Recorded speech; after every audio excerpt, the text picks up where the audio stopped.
Leitura diária da Bíblia. Hoje, dia 14 de agosto de 2024, iremos ler os capítulos 5, 6 e 7 do livro de Isaías.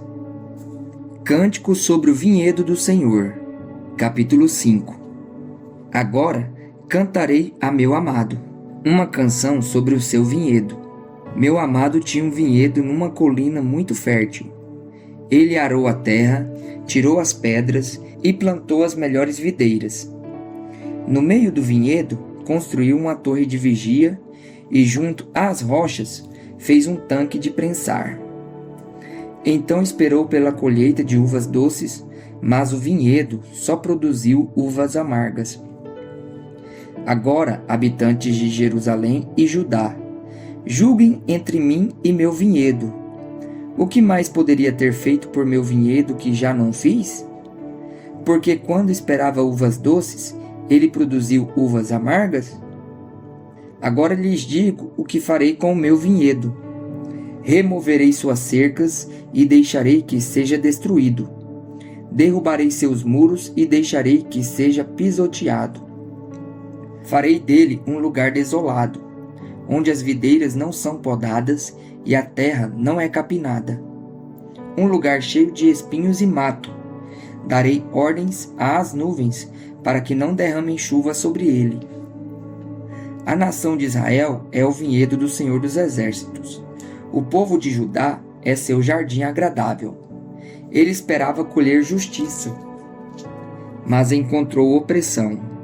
Esperava colher retidão, mas ouviu gritos de angústia. A culpa e o julgamento de Judá. Que aflição espera vocês, que compram casas e mais casas, campos e mais campos, até não haver lugar para outros, e vocês se tornarem os únicos donos da terra?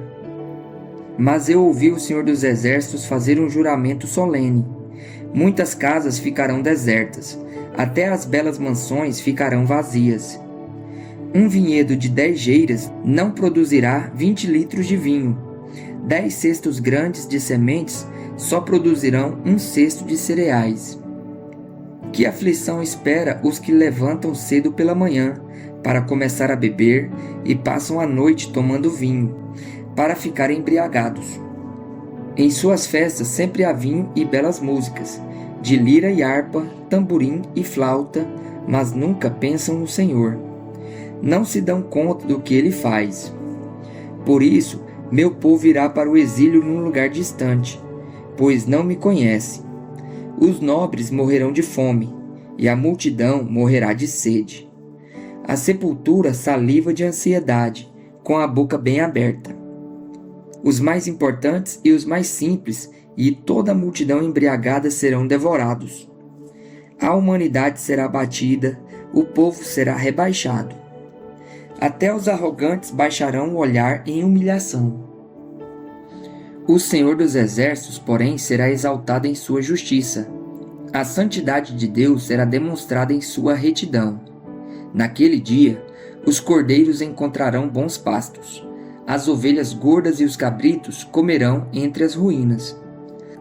Que aflição espera os que arrastam sua perversidade com cordas feitas de mentiras, que arrastam atrás de si o pecado, como quem puxa uma carroça. Zombam de Deus e dizem: anda logo, tomam a providência, queremos ver o que é capaz de fazer. Que o Santo de Israel realize seu plano, pois queremos saber o que é.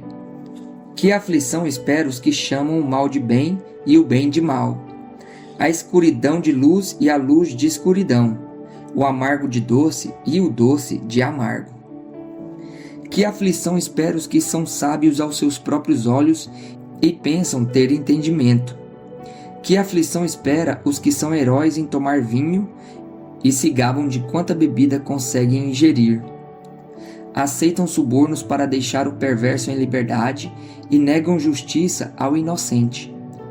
Portanto, assim como o fogo consome a palha e o capim seco se desfaz com a chama, suas raízes apodrecerão e as suas flores murcharão. Pois rejeitaram a lei do Senhor dos Exércitos, desprezaram a palavra do Santo de Israel.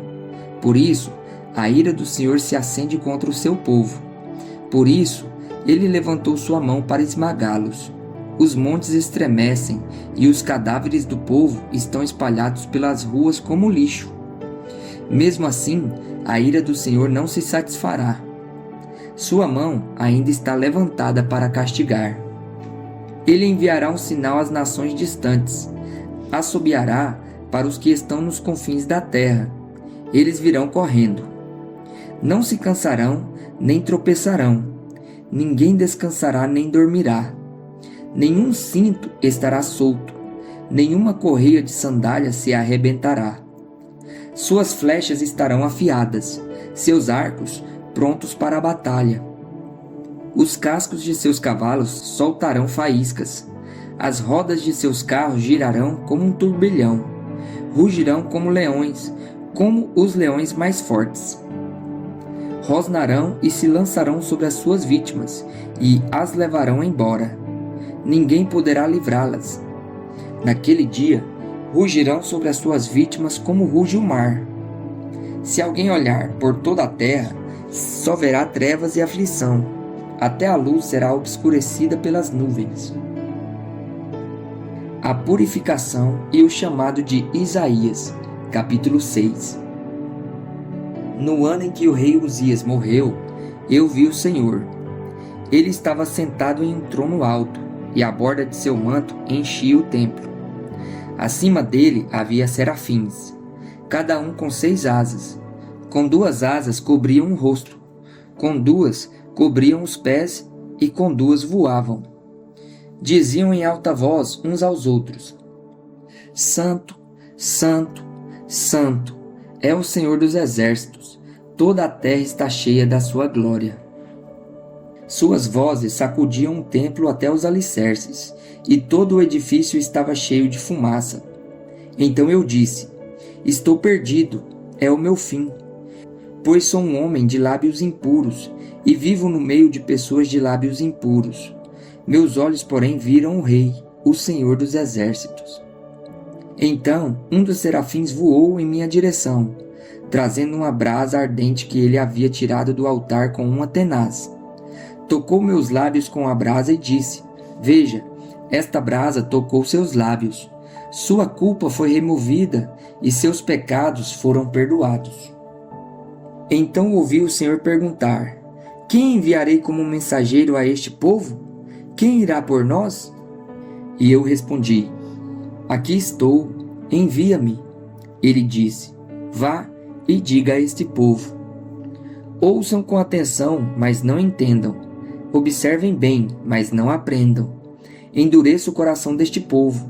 Tape os ouvidos e feche os olhos deles. Assim, não verão com os olhos, nem ouvirão com os ouvidos. Não entenderão com o coração, nem se voltarão para mim a fim de serem curados. Então eu disse: Senhor, até quando isso vai durar? E ele respondeu: Até que as cidades fiquem vazias e as casas abandonadas, e toda a terra seja devastada. Até que o Senhor tenha mandado todos embora, e toda a terra de Israel esteja deserta. Se ainda sobreviver 1/10 parte, um remanescente, ela será invadida outra vez e queimada. Mas, assim como o terebinto e o carvalho deixam um toco quando cortados, o toco de Israel será uma semente santa. Mensagem para Acaz, capítulo 7. Quando Acaz, filho de Jotão e neto de Uzias, era o rei de Judá, Rezim, rei da Síria, e Pecá, filho de Remalias, rei de Israel, saíram para atacar Jerusalém. Contudo, não conseguiram executar seu plano. Havia chegado à corte de Judá a seguinte notícia: A Síria se aliou com Israel contra nós. O coração do rei e de seu povo estremeceu de medo, como árvores se agitam numa tempestade. Então o Senhor disse a Isaías: Pegue seu filho, Sear-Jazube, e vá encontrar-se com o rei Acaz. Ele estará no final do aqueduto que abastece o tanque superior, perto do caminho para o campo onde se lava roupa. Diga a Acaz que pare de se preocupar e que não precisa ter medo da ira ardente daquelas 2 brasas apagadas, Rezim, rei da Síria, e Pecá, filho de Remalias. É verdade que os reis da Síria e de Israel tramam contra ele e dizem: atacaremos Judá e a conquistaremos. Então colocaremos o filho de Tabeal para reinar sobre Judá. Mas assim diz o Senhor soberano: essa invasão não acontecerá, jamais ocorrerá, pois a Síria não é mais forte que a sua capital Damasco, e Damasco não é mais forte que o seu rei Rezim. Quanto a Israel, em 65 anos será esmagada e completamente destruída. Israel não é mais forte do que a sua capital Samaria, e Samaria não é mais forte que o seu rei Pecá, filho de Remalias. Se vocês não crerem com firmeza, não permanecerão firmes. O sinal de Emanuel.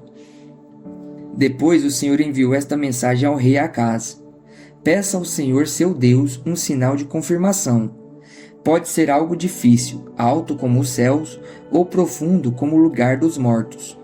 O rei Acaz, porém, respondeu: não porei o Senhor à prova desse modo. Então o profeta disse: ouçam bem, descendentes de Davi. Não basta esgotarem a paciência das pessoas? Agora também querem esgotar a paciência do meu Deus? Por isso, o Senhor mesmo lhes dará um sinal. Vejam, a virgem ficará grávida. Ela dará à luz um filho e o chamará de Emanuel. Quando essa criança tiver idade suficiente para escolher o bem e rejeitar o mal, comerá coalhada e mel, pois antes de a criança chegar a essa idade, as terras dos reis que vocês tanto temem ficarão desertas. Então o Senhor trará sobre vocês, sua nação e sua família, coisas como nunca houve desde que Israel se separou de Judá. Trará contra vocês o rei da Assíria. Naquele dia, o Senhor assobiará para chamar o exército do sul do Egito e o exército da Assíria, e eles o cercarão como enxames de moscas e abelhas. Virão em grande multidão e ocuparão as regiões férteis, e também os vales desolados, as cavernas e os lugares tomados de espinhos. Naquele dia, o Senhor alugará uma navalha que virá de além do rio Eufrates, o rei da Assíria, e a usará para raspar tudo, sua terra, suas plantações e seu povo. Naquele dia, o camponês terá sorte se lhe sobrarem uma vaca e 2 ovelhas. Ainda assim, haverá leite suficiente para todos, pois restarão poucas pessoas na terra. Comerão coalhada e mel até ficarem satisfeitos. Naquele dia, os vinhedos prósperos, que hoje valem 1000 peças de prata, se tornarão terrenos cheios de espinhos e mato. Toda a terra ficará coberta de espinhos e mato, e será uma região de caça cheia de animais selvagens.